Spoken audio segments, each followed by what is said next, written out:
everybody, and welcome to Anime Sickos. It is the podcast for geniuses and the only podcast where we look at the four pillars of modern misery: anime, gaming, posting, and jobs. I am Tom, an anime sicko.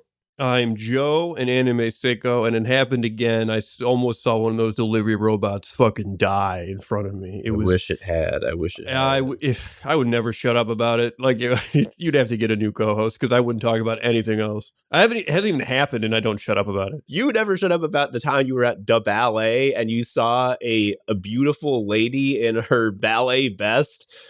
She fell. This woman fell. She belly flopped. This is why physical comedy is what it is. It's when you stop being a person and you start being an object that gravity acts upon. And this woman was just walking and she just did like the perfect belly flop. I thought about it all the time. It was just like a masterclass. Anyway, this is a show about, I guess, we have a wonderful guest with us, actually. Yes, but before I do that, before I introduce the guest in the way that someone with courtesy would, I must first thank our newest patron, RD the patron. RD is a longtime listener who, in the Anime Sickos Discord, is like, I'm patronizing for 1 month because I just want to do it and don't have a lot of money. We appreciate that a big time way. Thank you, RD the patron. Thank you. Anyway, enough of that. We got a guest. We got from the venerable, many people venerate this show. I among a lot of people. Venerable Workers Lit. We got Jacob Dallas. Hello, Jacob. Hey. So happy to be here, guys. How y'all doing? Terrible. I love that. I was hoping we'd get that. You know, that honesty. It just I was in a coffee shop earlier today, and the lady at the coffee shop at the counter asked the guy in front of me, "How are you doing?" And I'm not kidding. He goes, "I'm quite contemplative." And I was like, "This guy rules." Oh yes. Oh, he did not reveal what he was contemplating. Was that like the most polite way to say "don't talk to me"?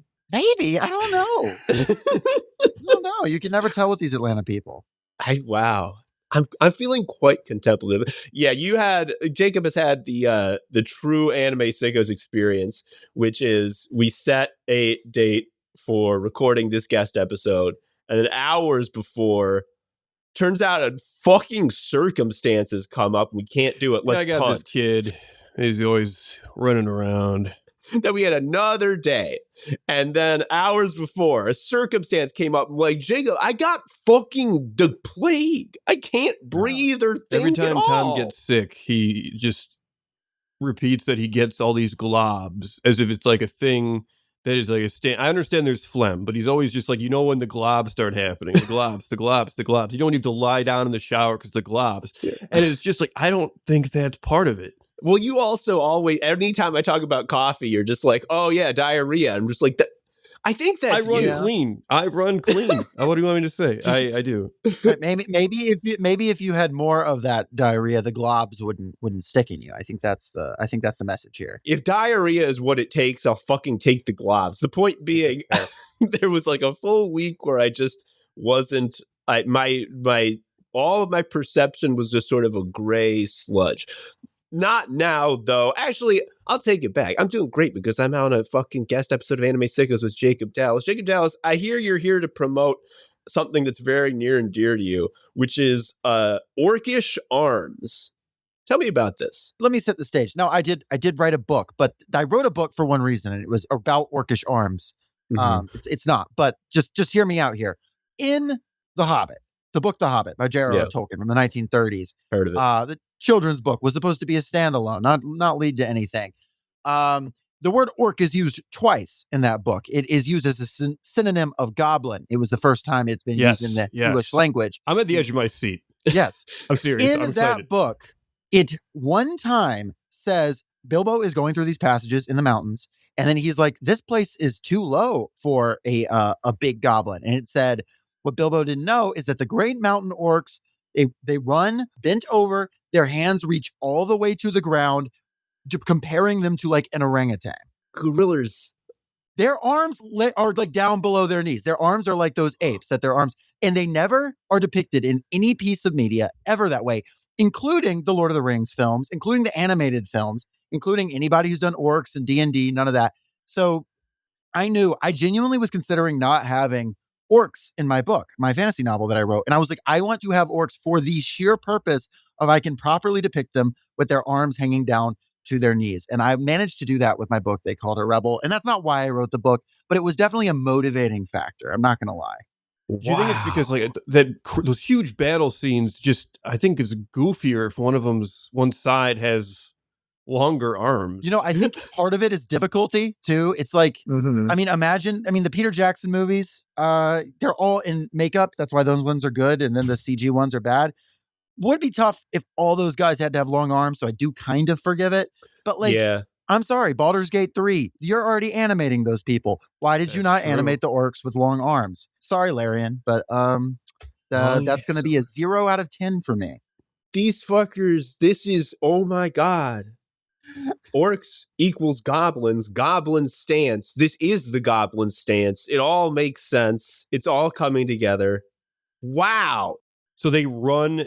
like that's the fastest way they move. Yeah, they run on their hands and which is why in my book it doesn't belabor it, but he runs on his hands and feet because that's oh my God faster. And consider this further in Tolkien lore, the elves are a beautiful and pristine semi-divine race that the orcs are a byproduct of stripping all of that divinity away. You could say that in becoming so lanky, they have no style and have no grace. Jesus Christ. They're just rolling up with the coconut gun, Yeah. I would hate to be shot with that coconut gun. I don't think I need to explain why. The Uruk-hai should have had longer arms then. It's like they put them in the mud to bake longer to make them longer armed even more so than the normal orcs. Well, it's like really scary when Frodo, when he puts on the ring, he hears echoing in the distance, DK, Donkey.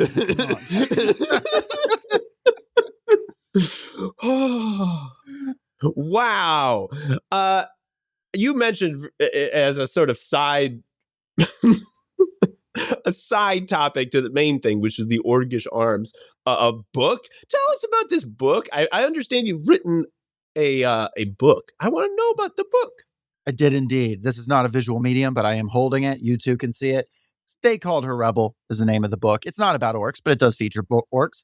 It is a fantasy novel about late stage capitalism, people power, and queer love. That is our tagline. And it is novel I wrote after during 2020, during the pandemic. I was playing a game of Dungeons and Dragons with my friends over Discord to stave off the madness. Only partially successful. We ended up changing the rules of the game pretty significantly because we kept wanting to do stuff that wasn't in the actual base rules, many such cases. And I basically through that ended up coming up with more and more elaborate stuff. And I will not say this book is anything like that Dungeons and Dragons game because it was not. It did not. This book does not feature a giant named the Giant Bezos. There was not a guy named Bernique Saunders, who is an orc who also wore Doom Guy armor. But it did the world from that. I had some ideas and I reconstructed it. I created a plot. It took me a few years, but with Collective Ink Books, I have made the book They Called Her Rebel. And it's a book about, it's a fantasy world, but things are a little more high tech. It feels a little more like our world, but it's all fucked up because everything's been hyper commoditized. Even if you've got a really cool orc friend with long arms that runs on his hands and feet, he's working a shitty job. You're working a shitty job. You're working in an insurance company or a service industry. And it's like, that sucks. There's dragons everywhere. There's magic. We shouldn't be working fucking insurance jobs. This is horrible. And that's true. And we also shouldn't be doing that in real life if we could help it. God, yeah. And so it's about that. It's about being a bad artist with magic who doesn't know they're a bad artist, falling in love with a half elf lesbian with class anxiety. We got gay love. We've got an orc that runs around on his hands and feet. We got a dwarf that casts spells with a shotgun. Everybody's got wizard staffs. He's like, what if I preload these things onto bullets and I just fucking shotgun shell? Knock them out. Yeah, man. So it's like a mix of like, sometimes it's like 80% just stuff I was like, hell yeah about and put into the book. And then 20% stuff that I think is heartfelt. Every now and then actually gets at like a real class critique or something like that. But mostly I'm just like having a lot of fun. It was an absolute blast to write. And So yeah, really thankful to Collective Ink books, and if people seem interested in that sure is a book that is out. That's such a fucking smart thing you just said. We have said that in the past as well, and I wish I take my own advice more often because the joy in your face when you describe this book, but just the idea that like it is okay for your writing and artistic process to just be like, let me reflect on all the fucking things that I generally think own in a big way. It's like I'm actually allowed to just do that. Like, this is just about tricking old guys into thinking they can sing songs. yeah, Yes. you can just and the plot and the themes and the emotional connection is just like as we say is the glue trap that gets people stuck so that they have to watch as you show them all your favorite things one after another. Yeah, I love this. The book also features, I literally had a night where I was hanging out with some friends, and one of them said, what if an elf vaped? And they just said that, and I was like, well, we're gonna fucking find out. So we got elves that vape. We got all kinds of shit. It's in the future, or it's like there is tech. Yeah, so it's like parallel, probably some parallel technology kind of development situation. Yeah. Here's my question, and I understand that the answer might be no, because it is sort of I don't want to say modern, but like it's got tech. It's not fucking Castle Times. Yeah. If it was Castle Times, the answer had to be yes. Is there a map at the beginning? There is a map at the beginning. Yes. Oh, sick. Yeah. Okay. I think we've addressed something. Is that things that are taking place in the modern times? Why don't we get maps, boys? Exactly. Why does literary fiction not have like a map of new fucking England? Like, why don't we know where Yale is? Show me the white noise town. Yeah, it's a map that is canonically drawn by the main character, who, again, we've established is not the best artist in the world. Just a map that sucks. I love it. Yeah, like it's okay, but it is like it's clearly like amateurish, and I thank you again to my publishers for that, for all kinds of different cool shit that y'all have done and set me up with. But yeah, it's a ton of fun. I love the shotgun idea, just preloading spells. It's a shit I love. I love magic plus gun. Yes. I just never get sick of it. You'd think that the gun is not magic. That's from now. Yeah. But no, you put magic in it, well then you're didn't Outlaw Star have like magic bullets as well? Mm-hmm. It's never not cool. Those were cool because they were bullets that like they were very rare and very expensive, and then at the end they got those bullets. In addition to that, they like took a chunk of your life out when you shot them. So every time you shot them, you're like, my heart. Wow. And then there was also Fate, fucking the prequel. No, that's my favorite version. His fucking bone in there. But we're getting off track. I'm not going to talk about fucking Fate anymore. Jacob, here's my question to you. How come you wrote a book instead of doing what I did, which is get too scared and depressed to do it? What was your process? Was it one of those things where you just like you say, you have the world because you've been collaborating with your friends, making it sort of not even knowing that you were writing a book. It's just happening and you're in the play and you realize like, oh my God, I have something. And like, it has like that wonderful feeling where like, I have it and I just got to let it out. Was that how you went? It would be so sick if that's what it was. But no, what it was I went to school. I had no idea what to get a degree in. And I got a degree in English with creative writing specialization because I just was going to get a degree. And then I realized I just spent a lot of money on a degree that I'm probably not going to use. So I like better write a book about it. Like it was almost like just beating myself into submission. Like you spent the fucking money and time and then you spent all of college doing dumb shit. And like, I mean, I got fine grades, but like, not that I was like locked in, you know? And I was like, okay, I actually did this. Sure. I should like actually turn this into something. So I won't say it was guilt driven, but it wasn't not guilt driven. So like I'm hearing that, and this is I found guilting myself forever doesn't work, but now I'm hearing that it actually does work. I mean, I saw the book. Jacob was holding it real. up. Mm-hmm. You gotta marry it to something you actually like. That's the trick, you know, guilting yourself, but then being like, wait, but this is actually cool. But the only way I can write is if I'm writing stuff that I'm like, this owns the entire time I'm writing it. Yes. And if it ever I'm not having fun writing it, I'm like, you're probably not going to have fun reading this. So I'm not going to write that part. I'm going to write something that's fun. Yeah. And then so it leads to like sentences that are like, and then they crossed the town, because you don't want to hear about them walking around unless I'm not Tolkien. I can't write the scenes that well, but what I can write is stuff that kicks ass. At least I think I can. So that's what I've done. That's why I enjoy it. I continue to do it. And so we'll see. Make that degree pay off. I gotta get on that guilt kick. Yeah. I because when Guilt you're describing I get being a dumbass, not knowing what to do with one's life, and getting a creative writing degree, and then getting good grades in college, but grades are cheap. You didn't actually do anything. I'm just like, oh, you're describing my life also. Oops. I mean, I was like.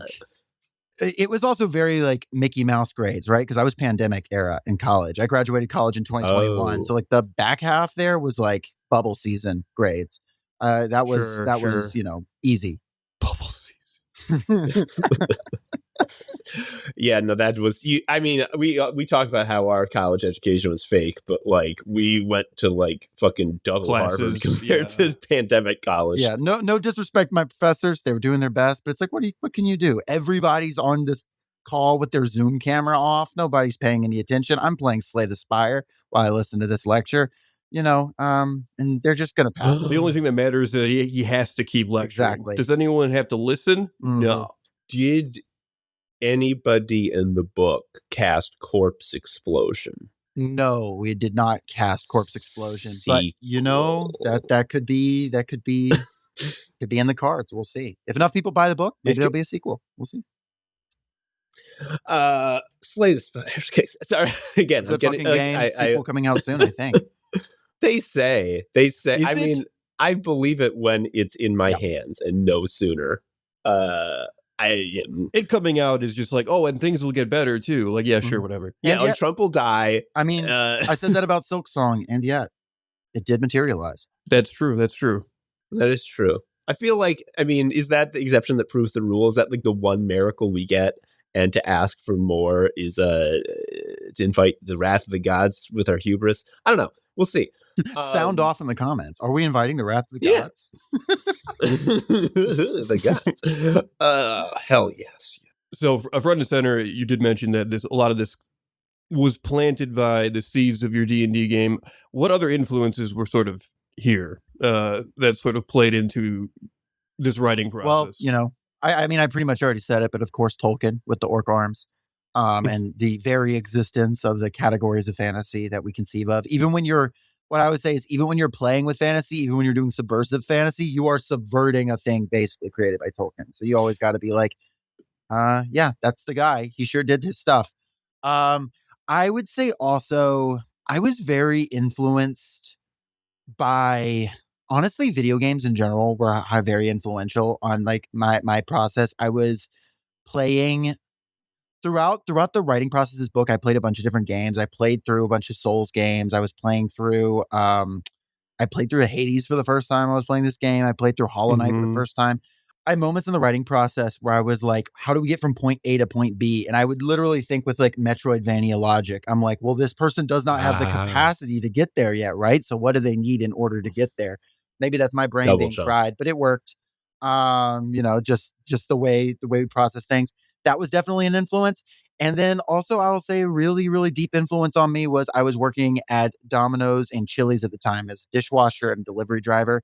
And I would say that my coworkers were highly influential on me, just like talking about, I just started asking, like, what's the dumbest shit that's happened to you? Like, just about whatever. And they just kept telling me, I mean, line cooks, whatever, have like stories that would make, anybody tremble. And so they're just like, what's some like dumb bullshit you've gone through? And so there's a lot of very much, especially in the first half, my character is just going through dumb bullshit back to back to back. Oh, and it's all completely like, I mean, she behaves stupidly, but it also, things shouldn't go this poorly just because you made a couple stupid decisions. She gets a really bad hand dealt because her dad dies and she's left with medical debt. And there's a bunch of stuff. She makes dumb compounding decisions based on that fact.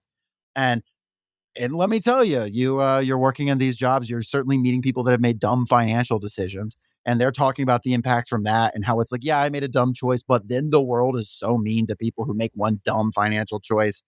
Meanwhile, you can be, a billionaire and you make more money by making dumb financial choices. So that was kind of a part of it Mhm. too, was that kind of just angst of like being a kind of normal person, especially like the bullshit of the being a service worker in 2020 and 2021. That's definitely in there, that like frustration and resentment. Are restaurants done? Like Yeah. the question. Yes, like that was a Oh real yeah. feeling. There's sections in there that I'm just basically just doing a spoof on people that would yell at me for wearing a mask when I was delivering their pizza to them in 2020. I mean, just all kinds of stuff. Just this it's a very like class fueled book. I mean, I put it in the tagline that like late stage capitalism is part of that. And that was very the feeling I had when I was writing that. I don't know if we're in late stage capitalism or not. I don't fucking know. I don't know what that means. We won't know till after the fact. Definitely bad stage capitalism. The stage It sucks. can get later is the Yeah. problem. It felt like late stage capitalism when I was writing it. And Yeah. so that was what I was trying to put in there. That's so fucking smart. When you were describing just like, hey, what's something dumb that happened to you? The thing I'm imagining is you are opening these people's brains like a chest. And you know in Vampire Survivors, when you get the chest that has 5 things in it, and there's like there's like the crazy, it's like that. It's because who has dumber shit happen to them than people who work back of house at a Let me restaurant? tell you, nobody got their pizzas that day. We sat down and And also, this is why AI can never write a Exactly. fucking book, folks. It's because what makes a good book, what makes something interesting, is you gotta be fucking talking to people. You gotta be smashing your head against other things that are not inside your own head, and realizing, oh, there's stuff happening that's different, and then little sparks fly as they smash against your own assumptions. And this is why I'm not writing a book, is because I'm inside all day depressed, applying to fucking jobs. But enough of that. I want to know about. So you mentioned that gaming is a big influence on the book and your writing process, which again is an extremely smart and a genius thing to do. But you've written something down here, which I don't know if it's 100% relevant, but it's definitely relevant enough, and I definitely want to hear you talk about it because it makes me go, huh, what? You say that when you play any video game, no matter how abstract or non-narrative it may be, you create an in-character monologue for the characters in the game that runs concurrently to the play. Tell me more. Okay, so it's interesting. When I was a kid, my parents were, rightfully so, fairly video game skeptical, fairly internet skeptical in general, for reasons that made no sense to me as a child. And now in hindsight, I'm like, it's good that they made me go outside. But Yeah. I must have been 8 or 9 trying to play Club Penguin. I don't know if y'all ever got up to any Club Penguin. Oh yes. Yes. And I remember convincing them to let me play Club Penguin, and I think even get me like the premium Club Penguin membership, because I talked about, oh, I'm making stories in there. I'm making like whatever. But I kind of was, right? Like we were playing games in there and we were coming up, like we were going beyond the limited stuff that the Club Penguin creators had made for us. We were making Snowball Wars, all kinds of stuff. And so my parents were like, oh, he's engaging in some kind of like creative activity. Well, that proved to me that, that sort of behavior is rewarded. So my very earliest gaming experience is turning a very linear, like I'm playing, surfing in Club Penguin. Well, why is my character surfing or whatever? And I'm telling you, every Flash game, everything I played as a kid, I would do that. And now it's just part of what I do. I mean, like I really have. Now, in an RPG, that's going to be quite simple to do, right? I mean, they've already given you the rough outlines of a character. You're making decisions. Sometimes it gets a little more difficult, How am I going to have a narrative just for, I mentioned Slay the Spire earlier. What are my characters' motivations in Slay the Spire? This little whale guy at the bottom tells you a couple things, but that's all you've got. So we gotta come up with some more stuff. So I'm always doing that. I'm always doing that. And if I ever feel bad about wasting time on video games, I'm like, no, I'm coming up with narratives, stories. And that's only 90%, only 90% a lie, but 10% of it, there is actually something to that has it like helped my writing, like creative work. 90% of it is just for my own enjoyment, which is also nice. I remember doing something similar as a kid, but it was only for the N64 collect 'em up eras. It was just like those big ass levels, and like the level's already beat and you got all the stars. Now it's like, okay, Mario's got this other thing he's got to do. I got to make it up. Hell yeah. That's okay. Because when you wrote that down, I'm just like, how interesting. But Joe, that has unlocked a deep memory because who among us of our age bracket did not spend like 2 and 3 hours in every Banjo Kazooie level, just Yes. like being like, I can't believe I get to live here. Yes. Absolutely. Yes. It's plain guys just with no physical guy. I still do need to ask specifically, how does this manifest in Balatro? Because if I'm trying to make a a story of Balatro, it's I gotta play poker. Fuck. And you said no matter how abstract, That's we're not correct. deserving. You called that out. Okay, so with Balatro specifically, it's a more limited story, but it is a guy who is cheating so insanely at poker and pissing everybody off so bad. And so every time I did a hand, I would imagine how mad people would get at a poker table if I did that, but somehow I got away with it. And I literally would just be playing on my Switch, Balatro, because I didn't get it on my phone because I knew my life would be over if I had it on my phone. I would be playing it just nonstop. Mhm. And I would just like get a hand and, you get a billion chips. And I would just be cracking up, imagining everyone yelling at me and I'm just collecting chips. So that one's more simple. Everyone else has two cards in their hand. Like, why do I only have two? That one's a little more simple. This asshole is putting badges on his cards and no one's stopping So that one's him. a little more simple. Sometimes a game that's that simple, you gotta make it more limited. But the more we've got, the more I can do with it. Did you ever, when you were a kid, like now it's like a genre, like the whole survival open world craft games are everywhere now.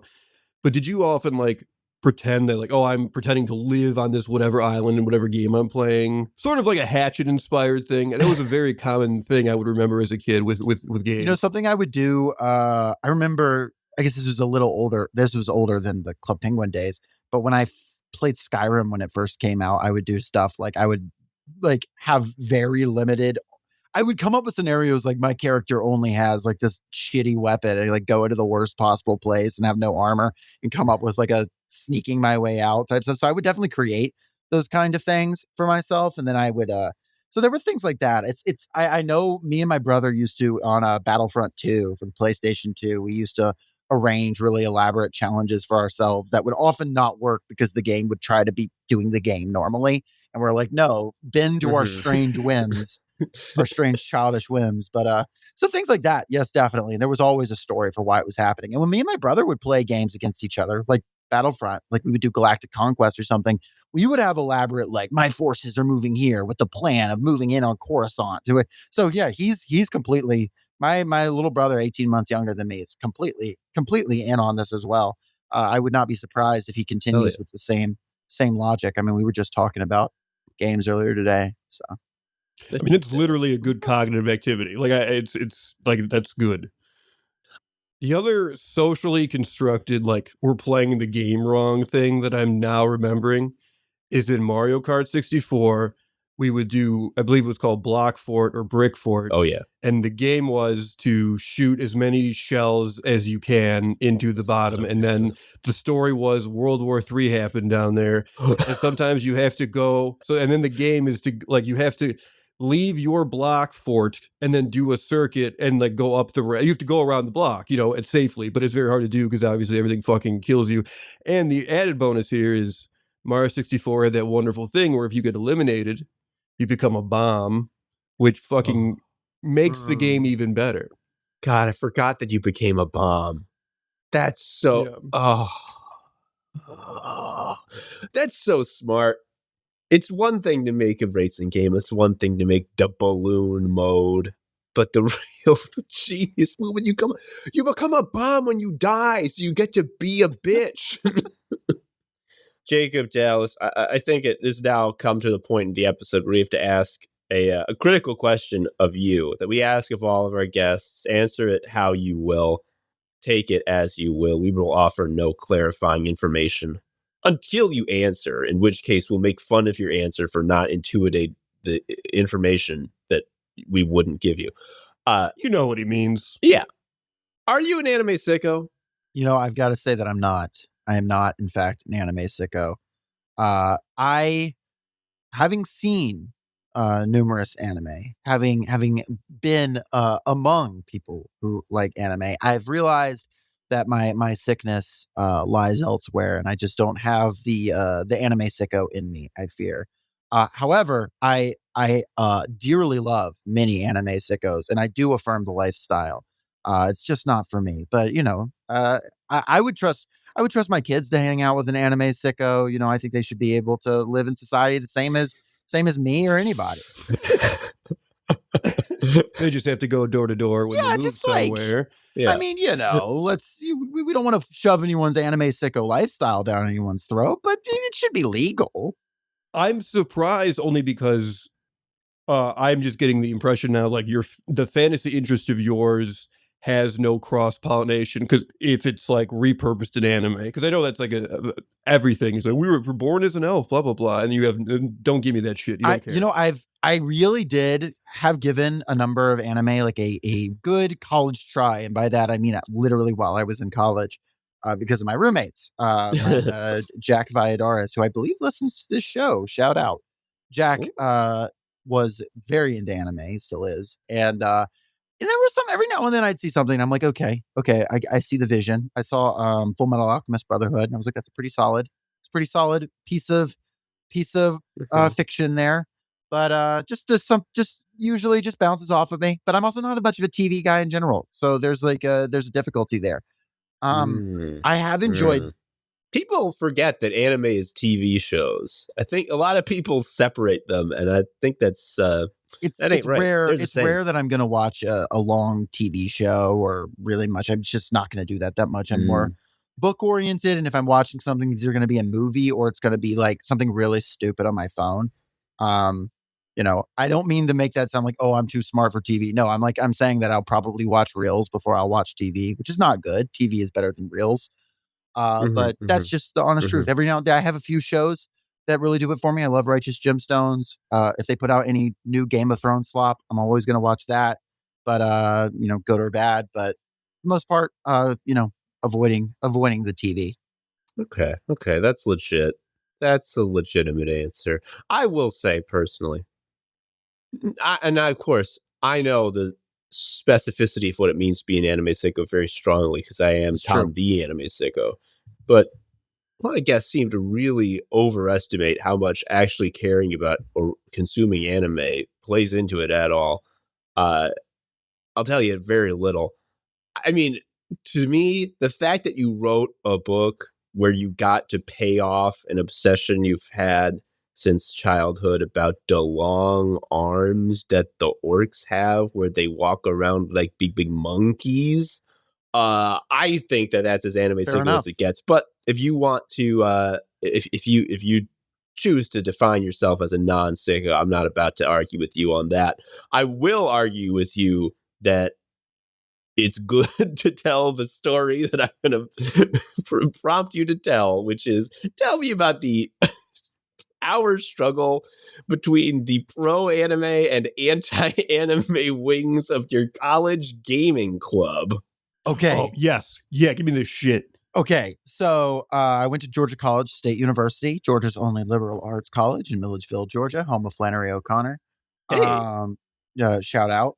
And I was in the sort of gaming club, which was an overall umbrella thing under which many things were categorized, to the point that we had in the basement of Parkhurst Hall, which means nothing if you're not someone who went there. But it was a very big area where people could get together. They had a bunch of screens, bunch of tables, great spot, vending machines that were very easy to get stuff out of for free, all of that stuff. Ideal. And so it was Thursday nights and I think Tuesday nights that the gaming club had that. But of course, gaming club was basically they put a bunch of stuff under gaming club. Yeah, it's free college. College put anime under gaming club. College put the board game under gaming club. They put D&D under gaming club. They put Super Smash Brothers under gaming club. I think they put some like other weird stuff under there. There was a bunch that was under game. I think chess was there. Like so, that's so fucked. Chess is nowhere near. And so it's like, I mean, and I understand, like, games, yeah, but these are very different games, the space. So we kind of had to negotiate among ourselves space wise.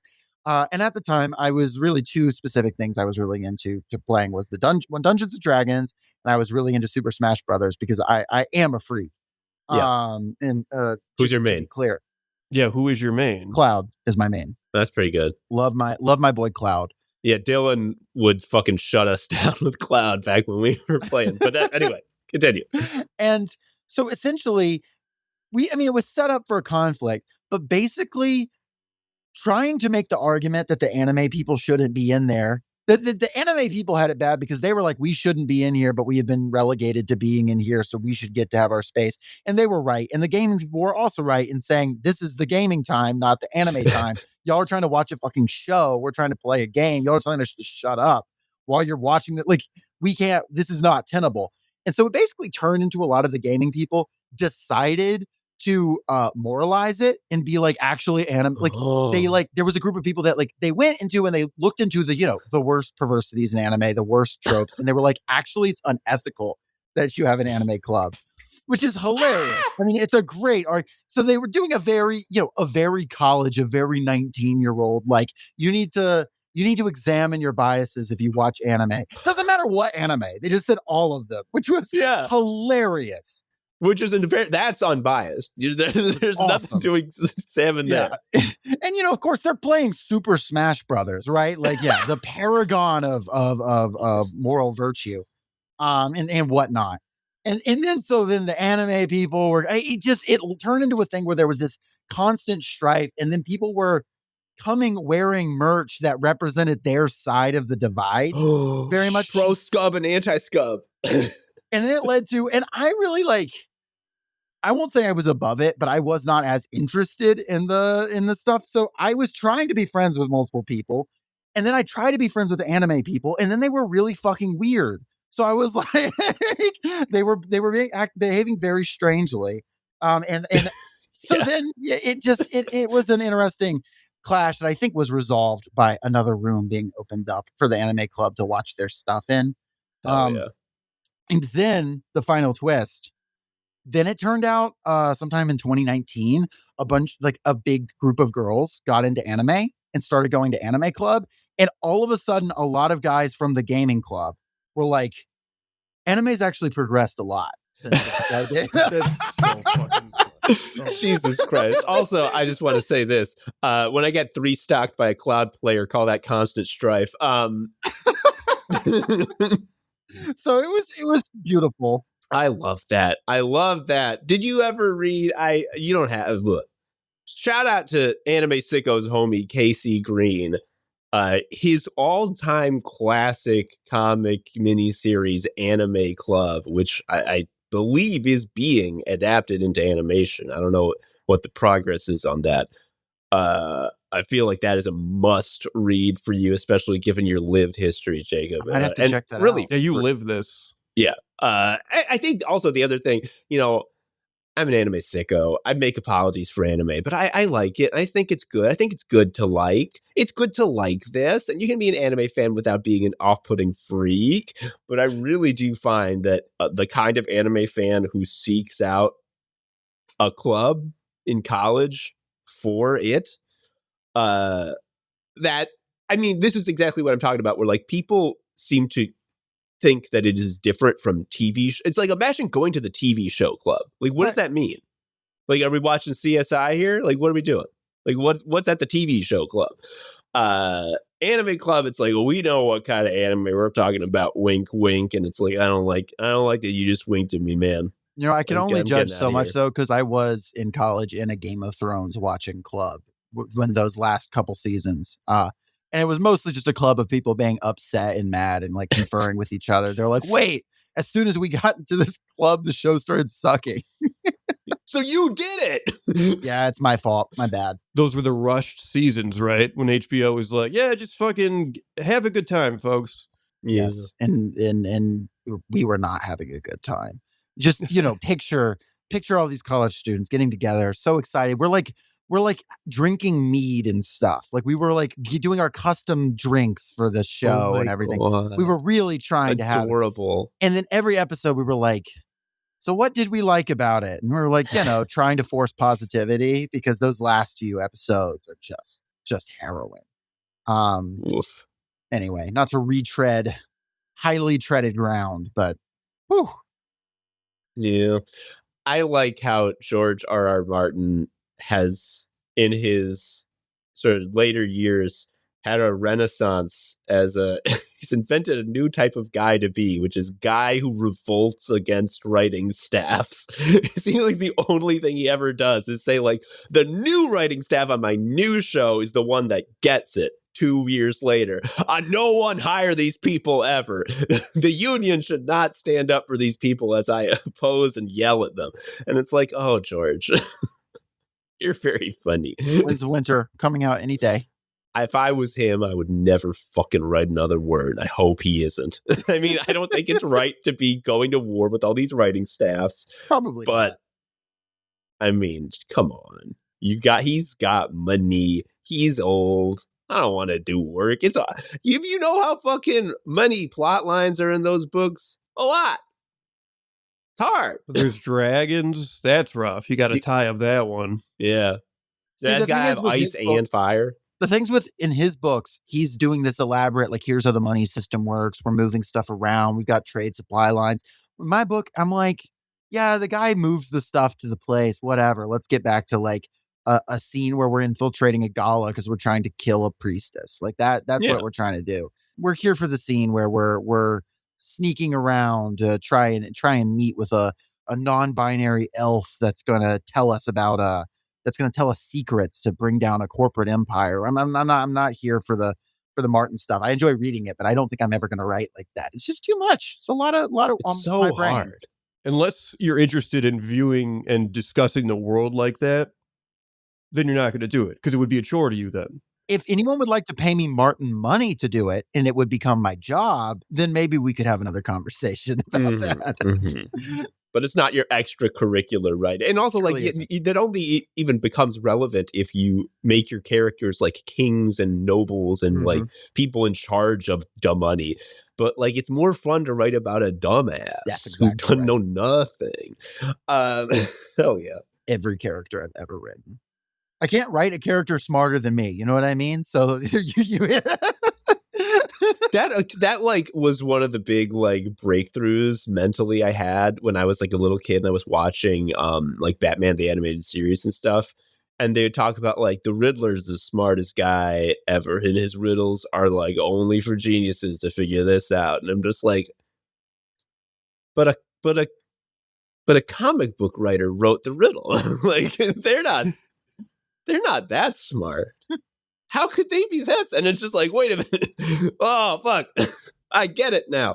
Yeah, it also is like, you know, the whole, the way that you sort of are supposed to get at a writer's block, which is just like, just make up your characters and like, see what they do. Just see what it's like. Let them run wild. Don't worry about what the plot's going to be. Just see what they do. And it's like, I can't do that if I'm like, God, how does that fucking deal with the aqueducts? Like, does that make the aqueducts not work if they do that? So this is a fair question about writing too for you, because like some people write stuff that they don't use, but it is nonetheless informing the world. It's like, this is for me, but I wrote a bunch of stuff as I was kind of getting going. This is more the Tolkien approach where you have like your bunch of index. Do you ever, like, everything you write, is it the stuff, or do you find yourself ever writing like background things ever? Is it all just go, like what's front and center, how I'm imagining it point of view? So I have background stuff. My notes are completely indecipherable to anyone that's not me. I have not done the Tolkien thing of having like, you know, the way he wrote his annotations and his like notes is disgusting because he was writing them in like prose, like beautiful prose, his like background. I respect it, but holy cow. No, I have a lot of bullet points about a lot of things. I have like a big Google Doc that has like a bunch of bolded, like this place, bunch of bold stuff. And I'm all the time just making up shit that contradicts that and then changing it, the master document. So the story is coming first. The master document is coming second. It serves the story. I mostly need it so I don't contradict myself in like a stupid way. The constraints it puts on me are useful. Like, okay, how far could a guy get in this time? Because this many miles. Like, I have like a general thing like that. That's useful if I can think like, okay, what's possible? Or just something stupid that I had never thought about till I wrote a book of. It's like they traveled, and then I'm like, well, how many days did they travel? And then I realized I had to keep up with days, so I knew what like day of the week it was, and I got pissed off. And I was like, shoot, I got to like count this because I know somebody is going to go through this and count the days. And if I said it was Tuesday and they're going to call me out on it. So I did do that. And I have things for that, but it's mostly like kind of checking stuff. I'm more interested in the plot, what works in the moment. And then that's going to end up in the world later on. And then, who knows? I guess once this book is now published, so everything that's in this is now canon. So I guess I have to abide by those rules if and when I write other stuff set in the world of Quitron. So we will see, but there's still a lot. I have wiggle room, and I am not above retconning things and coming up with a bullshit reason why they're retconned if it serves the plot, because that's what I'm here for. I'm not here for Wikipedia summaries of elaborate worlds. People have done that. People have done that really well. There's a lot of people who've done really cool elaborate worlds that you can do wiki dives on. And I'm not like trying to compete with that. What I'm trying to do is my own thing. And my own thing is like these characters, their story, and like the kick-ass stuff they get up to.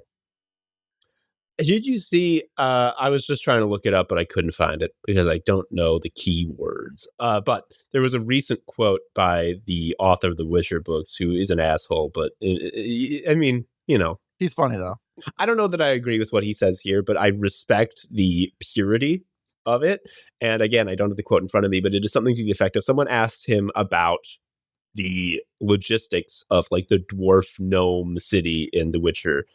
And he what is what happens to this? Where are these buildings in relation, logistical stuff, exactly the kind of thing you would look up in a wiki. And his response is, I don't know because I haven't thought of it. And I didn't think of it because I don't think it's interesting. And if I knew what it was, if I knew the answer to that question, it would be because I thought about it, because I was putting it in the book. And because it's not in the book, I didn't think about it, and you shouldn't either. And like, again, the absolute rigidity and assholishness of that is like, you grump, but like, I do got to respect that, because it's like, sometimes that shit doesn't matter. And that's just fine. At a certain level, all these questions do sound like an itchy and scratchy CD-ROM. How do you get the magic? Like, you sound like that, even if it's like well-intentioned and you were coming from a place of respect. I fall somewhere in the middle there, because I definitely have whole swaths of stuff that I've come up with nothing for. And if someone asked me and I answered, it would be me making something up on the spot, which I am not above doing. If I think of something cool on the spot, but then I'll have to go write it down. I mean, it's all made up. Yeah, exactly. But I mean, I do have, I try to make a little bit broader parameters than the characters are going to interact in, if they're going to go 1 inch, I want to have 3 inches, whatever, there's a little space. Yeah. Especially because I want to be able to, if in a moment I'm writing a scene, I'm like, well, we really need to pivot or reference something or do something. I don't want to have to like sit down and come up with a bunch of new stuff. I really would like them to be interacting in a system that's somewhat closed. But if you look at that map, I've got stuff on that map. And there are whole sections of that map that if you asked me, what's a city in that area? I would be like, well, whatever. I can tell you generally what the geography is like in different parts. And some of the places I can tell you a whole lot about it, and some of them not. But you know what? Ask me in 10 years. Maybe there will be an elaborate lore by then that I'll have stumbled into piece by piece. We'll see. Sicko mode, sicko mode, sicko mode. Sicko mode, sicko mode, sicko mode. Sicko mode, sicko mode, sicko mode. Sicko mode, sicko mode, sicko mode. Jacob, you have something in our episode document here, which makes me go, oh no, and yikes, and tug on my collar in a concerning way, which is that everyone fucking hates words. Everyone hates reading in words in a huge way. Tell me more about this. I may have overstated it a little bit, but there feels to me to be in the world right now, at least in the United States, I can't speak for everybody else, this push against like just long form writing, both reading the writing, absorbing the writing, or creating the writing. There is a real push. I know, because I work in education. There's a real push at many levels of education to get rid of things like the 5-paragraph essay and things like that. They're just like, we don't need it. ChatGPT can do it. Like that is a real thing that I've heard people in positions of authority say. I will not say names, so I do not get in trouble. But that is a Donald Trump. Maybe. I'm not quite gotten there. but like that is a real thing that I've heard. It's a real sentiment. It's not like being sarcastic. People are being genuinely like, what does this serve if the email can be written by the whatever? I know with books, I know the push to actually read the books at just so many levels. I mean, we've had things like Spark Notes forever, but it gets continuously boiled down smaller and smaller, easier and easier. The way just I feel like the way the written word has been degraded for a lot of people, and the way that it's been very much treated as a chore. And I don't want to speak, too broadly. I know there are a lot of people who still like books. It's lovely, but I know people that are working in publishing houses that are just having real struggles, real challenges, because they are interacting with an audience that wants to sell them work that they have written and not read work. That is a thing that they run into constantly. Like people pitching magazines that they don't read. People, and not that that's always bad, but like there's just this level of like people want to create and stuff, but people don't really want to sit down and write and absorb. And I'm like guilty of that. Social media does that to our brains, I think. And I think there is, and I also can just say from the educational standpoint that literacy rates that while, there's different levels of literacy. Like in the United States, a lot of people can read in the sense that they look at a sign and they know what it says. It says stop. But like their capacity to read paragraphs and paragraphs and absorb it. And I don't blame the individual for that. It's just like there's been a pivot away from that on the fucking like towards the top levels, and it pisses me off. You've no doubt been somewhere like in a line to order something at a restaurant, and the person ordering can like read, but like it's taxing. You know what I mean? It's just like they are functioning in society, and I'm not saying like they're dumb or whatever. I'm saying this is someone who's probably hiding a weakness of theirs, and because it's maybe a source of like shame or whatever, it just never gets addressed. The other thing to your point about the degrading literacy that I kind of keep coming back to, yes, everything you're saying about the written word is degraded. Just reading books is less of a thing, longer form stuff. This sounds stupid, but I do think it has a large impact, which is going on the computer used to be a text-driven activity. You would click on words, you would navigate like a menu system. Yes, going on the computer is not reading, but you were constantly interacting with text. You were constantly interacting with text and making choices based on what those words mean, et cetera, et cetera, et cetera. And then now everything is just sort of like an icon with no text, which is obviously the most seamless way to do that. But like cutting out the words is cutting out a lot of text exposure, like just a lot. Yeah. And I mean, we have the written media, the like journalistic media cutting down. I mean, the Washington Post just cut like a third of their staff. And here in Atlanta, the AJC is no longer doing print newspapers. It's all going to be digital, and they're going to do more bullet point summaries.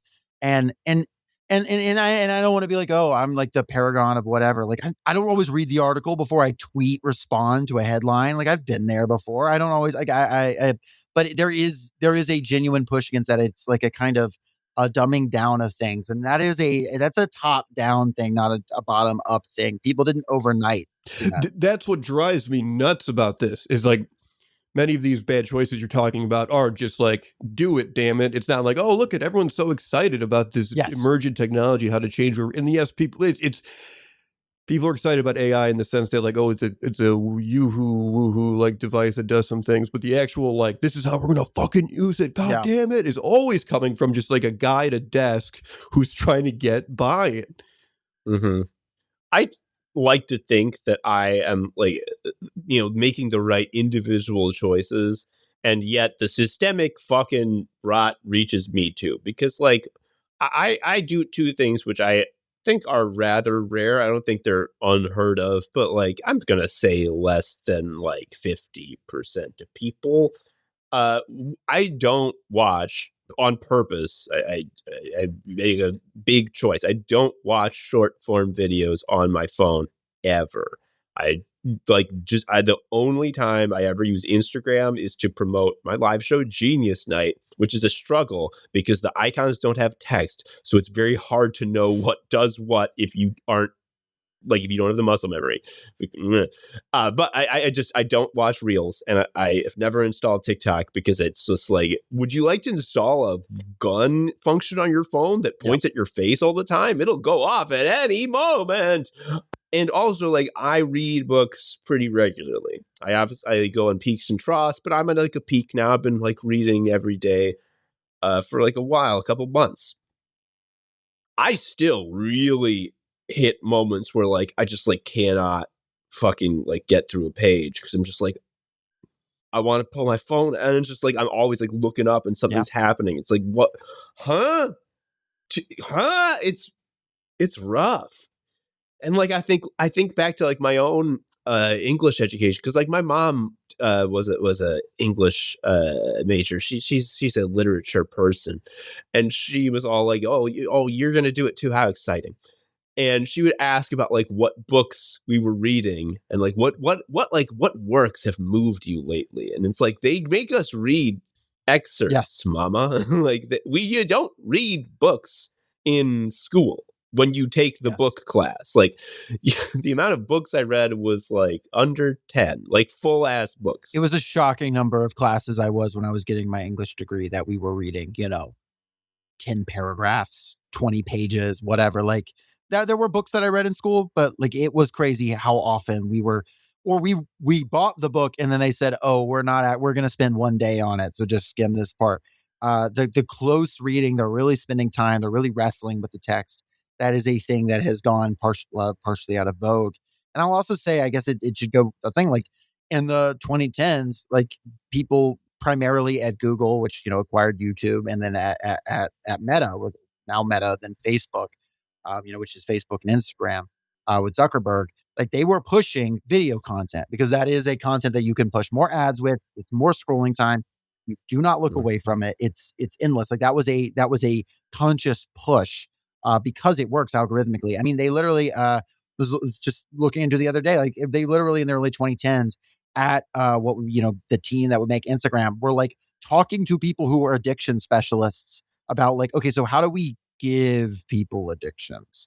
Right. I mean, like actually, they were actually doing this. They were actually studying like the way casinos operate and like, so, nothing new to be like the phone's frying our brains, but I think the very specific relationship to literacy. And now that we have AI and it can write what looks like a good paragraph, if you don't know what a paragraph is supposed to look like, Isn't that sort of the magic here? It's like, if you don't know what anything is supposed to sound like, this shit rules. And also there's no input to make you realize that it's so fucked. And like there's no incentive to know what good writing is because that requires you to read and think about it and value writing, which if you get to the point where you've decided you value writing, you fucked up. Like in terms of just pure strategy and tactics, like you're having a bad life. You're having a worse life than if you decided it was meaningless because you're going to be mad all the time and not make money.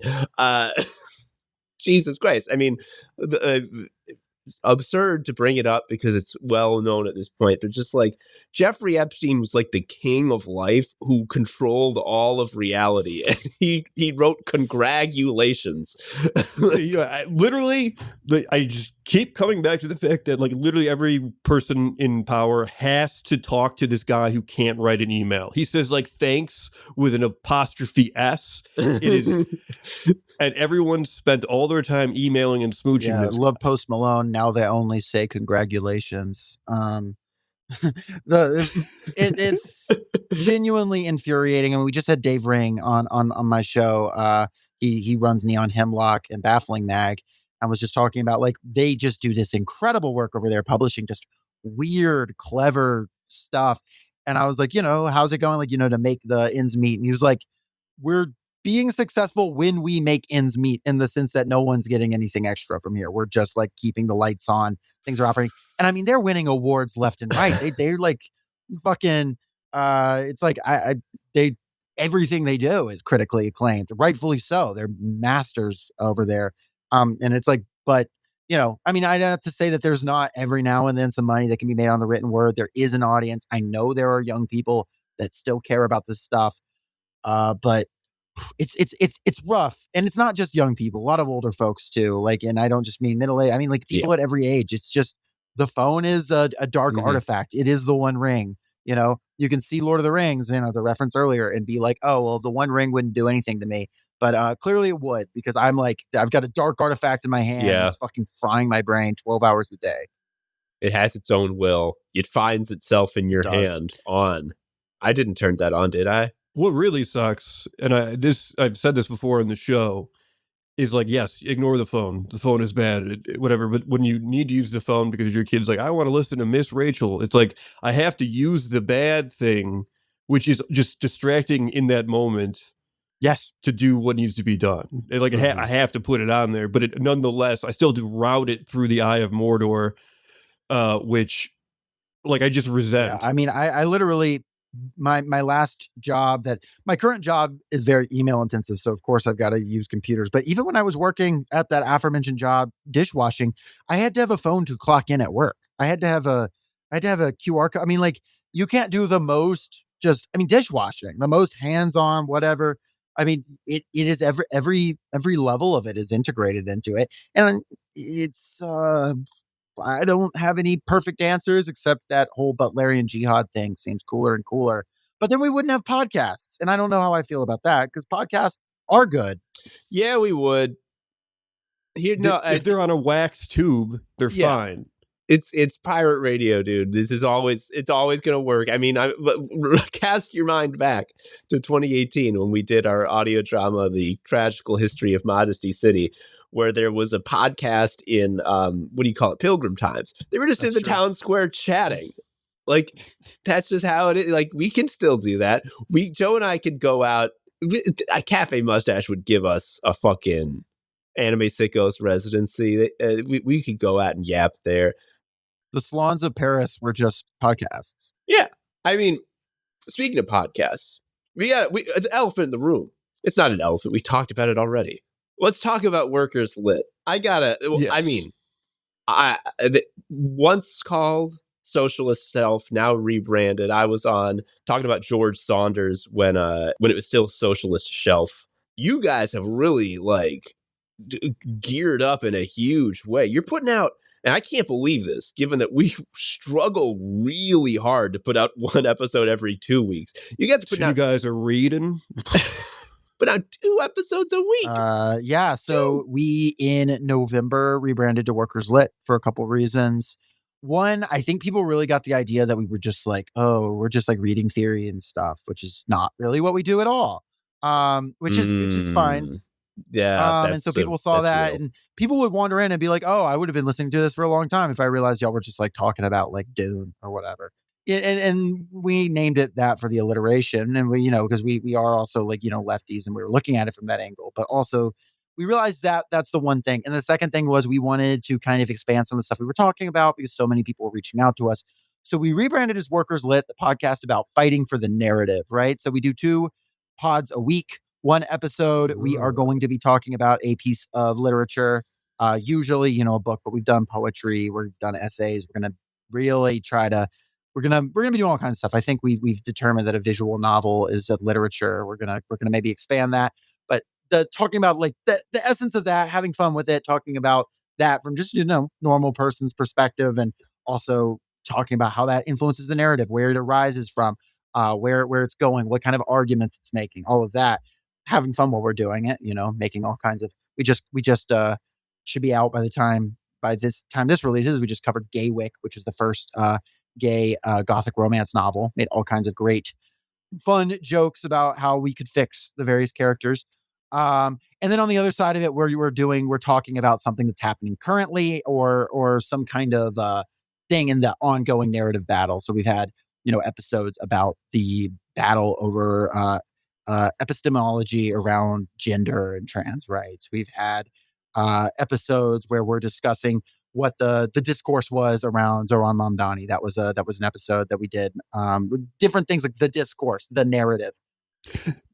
That's fun, because you can just a time capsule. You're just so we remember, this is what people were saying 2 years ago. This is what it was. And so it's very much about the narrative in the moment, and being okay, so where are the different lines that are being pushed on us?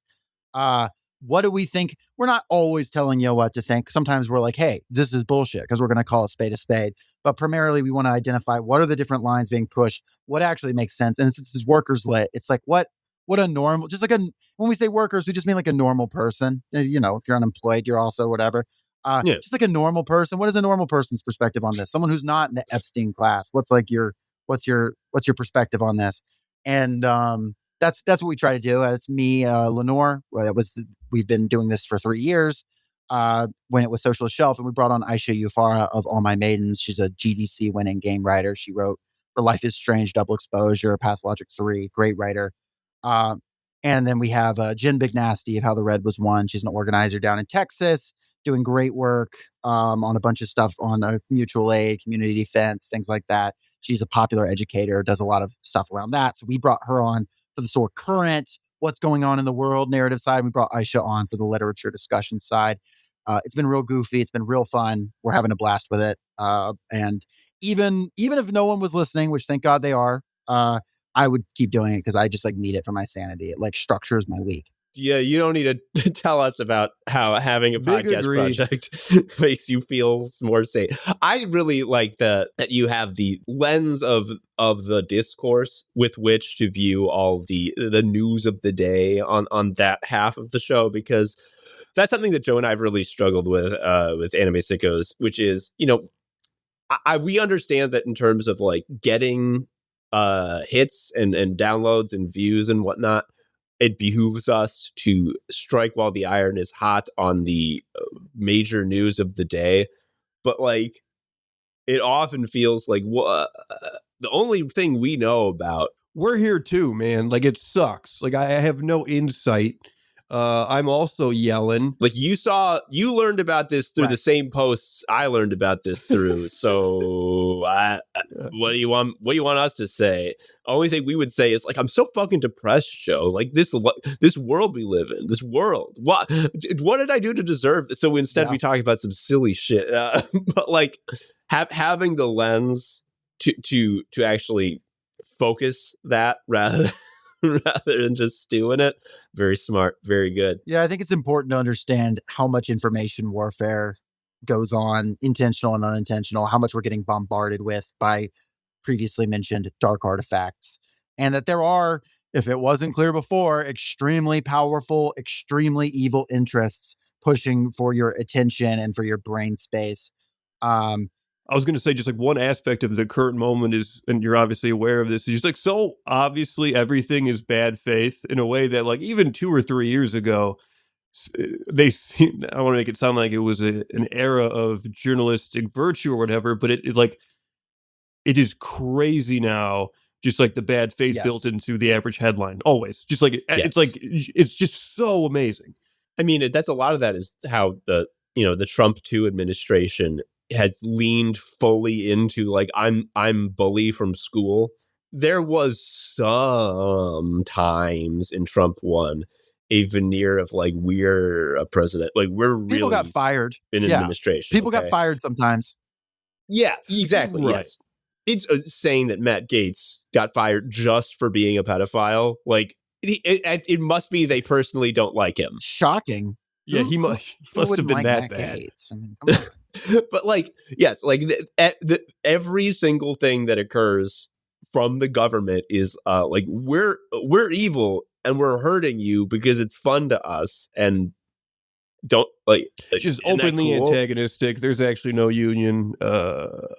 Yeah, and then like just I mean, they're putting out AI Studio Ghibli edits of deportations. Like, I mean, yeah. That was like that's a key moment where it's just like, I understand all the vectors that have led us here, like the 4chan to here, and I get that. I'm still having trouble with it nonetheless. Like I fully understand what this is, but maybe because I understand it, I'm sort of gasping for air here. Mm-hmm. And then there's the sort of full Lovecraft protagonist. Like there's the journalistic bad absolutely. faith where like it's clear like this person's manufacturing consent, like they're trying to gin up support for the war, but like just if you are a reporter reporting the facts of what the Trump administration said, and your framing is not like Satan spoke through a devil's mouth today and said the most evil shit on earth, kill him now.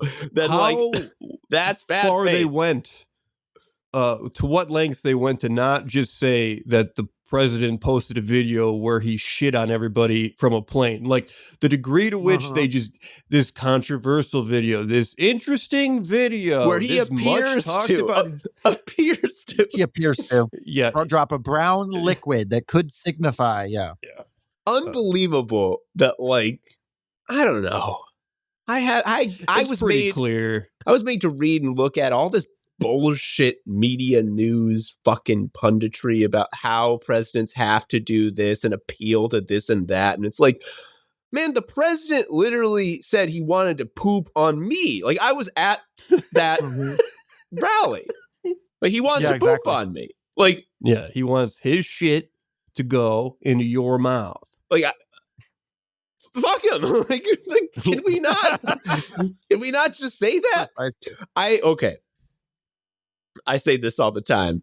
Joe loves this, and it's a joke that can never be told. But when the Onion had their big cattle call, give us your packet, public.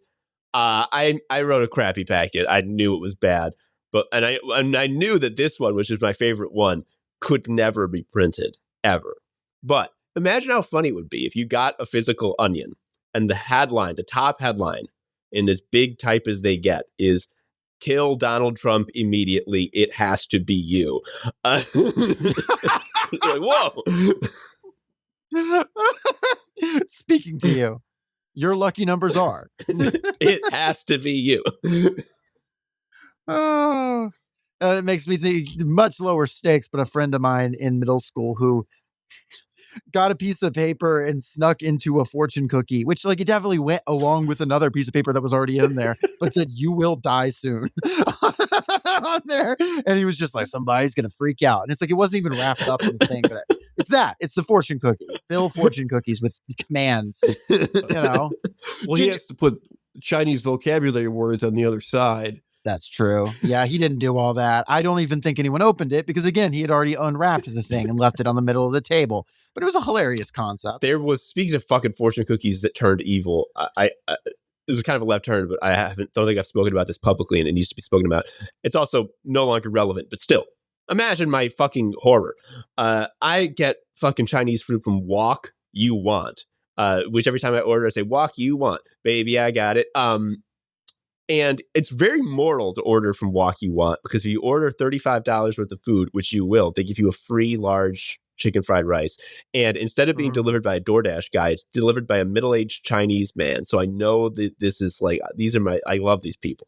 Anyway, there was a time where the fortune cookie papers inside the cookies was sponsored by FTX, and it would say, like, "You hodl the world in your hands. It's a Doge eat Doge world."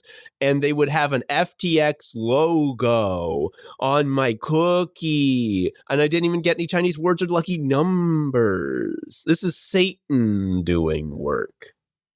You have no lucky numbers in that case. All the numbers are unlucky. Yeah, the blockchain has the numbers. They took them all to do evil with. Yeah, they ate up all the numbers. Their stomach is full of them. We're the anime sickles, and we're here to say anime is bad in a war crimes way. We are wrapping up now. It is the conclusion of the podcast. Jacob Dallas, thank you so much for joining us. I'll say it. This was lovely and a great episode. Yes, I'm having so much fun. This was great. I really appreciate it. I love the show. I've been listening for a hot minute, so it was great to get a chance to come on. Hell yeah. If you forgot, how dare you? But what you gotta do is you gotta go buy or reserve at the library, because that helps too. It does. They Called Her Rebel by Jacob Dallas. You'll love it. It's got a map at the front. It's got a map on it. It's beautiful. It's got a map. You can get it, and it's a physical book, and then you can say, "Hey, the orcs in this book, they're Hobbit accurate." And someone's gonna say, "What does that mean?" You're gonna tell them, and 99 times out of 100, that person is gonna instantly want to fall in love with you, marry you, be obsessed with you, have sex with you on the spot. It works every single time. They want to hear about the orc arms. It is the most attractive thing. Lots of people of both genders, people of every gender were polled, non-binary, woman, man. They all want to hear about orc arms. It's so real. So, I mean, if you're part of the loneliness epidemic, this is the solution, is to get this book. I mean, Anime Sickos famously, we make a joke about never being horny, but I'm right now imagining, what if an orc was jump roping with their own long arms interlaced so as to form a jump rope. And what's this feeling? Something's moving down there. I don't know what this means. Huh? Hell yeah. And of course, Workers Lit. Where can people find Workers Lit? I mean, what am I saying? It's a podcast. You know, you're listening to one now. You can find it on the podcast places. Go to the podcast places and find it. We don't have a Patreon right now, so it's just all out there. So just go find the Workers Lit content and listen to it, or don't. You know, whatever. You don't have to. Probably should. Probably should, though. You can listen to the episode that I was on where we talked about George Saunders' book Liberation Day, and that was great. Tried to read out a bunch of quotes, but then I forgot what the point I was trying to make about them was, so I kind of stumbled. But it doesn't matter because Jacob and Lenore made it more. They took up the slack. Sure, it was great though. It was great. You put us onto the book. That's what matters. That's real. I want my goat to write more short stories and not have Trump ones. No Trump ones. Only ones where people are on the wall having an affair with someone's wife and singing about battles. That's so real. Where can people find more about you specifically if they want to follow you in addition to your lovely novel and podcast? Yeah, you're going to have to show up at my local coffee shop because I do not have personal social media. Oh, that's so smart. But at Workers Lit on Instagram, at Workers Lit on Blue Sky, TikTok, all the ones, except Twitter because we got banned for no good reason, which is probably fine. And then workerslit.com. We've also got stuff on there. So that's where you can find me. You can email me, jacobdallas73@gmail.com. Shoot me an email. Maybe I'll respond. I don't know. Not if you're that guy the other day that was like convinced that I was evil. Not that guy. Don't email me again. He was convinced I was evil because I had magic in my book and that was satanic, something like that. So you don't email me, but everybody else, feel free. How do people get scared of Satan? I mean, if you're, I'm scared of Satan because I know he's a real red man and that God is not there to fight against him. But like, if you're religious, you believe in the devil, but not God. Yeah, like if you're, well, yeah, because there's proof of the devil every day of my life. I see him and I hear his voice and his hand touches me. But like, if you believe in God and you're still scared of the devil, it's like, I'm sorry, didn't God win? Like, didn't God have like stronger spells? Well, my book is going to destroy Christendom, I guess. So I hope it does. I hate that shit. Yeah. Anyway, once again, thank you so much for coming on. We were delighted to have you. We're glad we were able to get this done. Absolutely. Thank you so much for having me. Thank you. This was so cool. Anyway, that's the end of the episode. The podcast is over now. I have been Tom, an anime sicko. I've been Joe, an anime sicko. I have been Jacob, not quite an anime sicko, but happy to be here. Hell yeah. I forgot how to end the podcast, so I just did it extremely literally. Anyway, bye-bye now. Bye over. Bye-bye. Thank you for listening to Anime Sickos. I've been Tom, a sicko. You can follow me on Blue Sky at Tom Harrison. Joe was also a sicko. You can follow him on Blue Sky at Sharia Uncle. You can follow Anime Sickos on Blue Sky at Anime Sickos, or email us at animesickos@gmail.com. You can give us money at patreon.com/Anime Sickos if you want. Please leave us a review or something. I don't know. Tell a friend. Anyway, until next time, bye.